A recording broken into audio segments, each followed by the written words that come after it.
अनेक आठवड्याभरापासून सुरू असलेली सनदी अधिकाऱ्यांच्या बदल्यांची परंपरा या आठवड्यातही सुरूच राहिली। मुख्यमंत्री देवेंद्र फडणवीस यांनी राज्यातील 5 IAS अधिकाऱ्यांच्या बदल्या करण्याचा निर्णय घेतला आहे।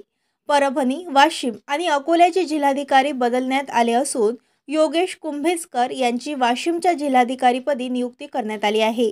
राज्य सरकारने 5 भारतीय प्रशासकीय सेवा IAS अधिकाऱ्यांच्या बदल्या आणि नियुक्त्या जाहीर केल्या।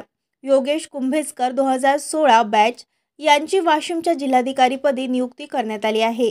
यापूर्वी कुंभेजकर हे अकोला येथे व्यवस्थापकीय संचालकपदी महाराष्ट्र राज्य बियाणे महामंडळ कार्यरत होते। त्यांच्या अनुभवामुळे वाशिमच्या विकासाला गती मिळेल अशी अपेक्षा आहे।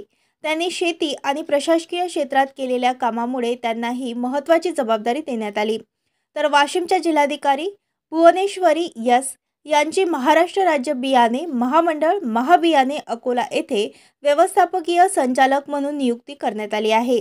त्यांच्याकडून राज्यातील शेतीसाठी बियाणे वितरणाच्या कामाला गती मिळेल अशी अपेक्षा आहे। तर 2011च्या बॅचचे रघुनाथ गावडे यांची मुंबईतील अतिरिक्त मुद्रांक शुल्क नियंत्रक म्हणून नियुक्ती करण्यात आली आहे। संजय चव्हाण परभणीचे नवे जिल्हाधिकारी अतिरिक्त नियंत्रक मुद्रांक मुंबई संजय चव्हाण 2011 बॅच यांची परभणीचे जिल्हाधिकारी म्हणून नियुक्ती करण्यात आली आहे। वर्षा मीना यांची अकोल्याचे जिल्हाधिकारी म्हणून नियुक्ती करण्यात आली आहे।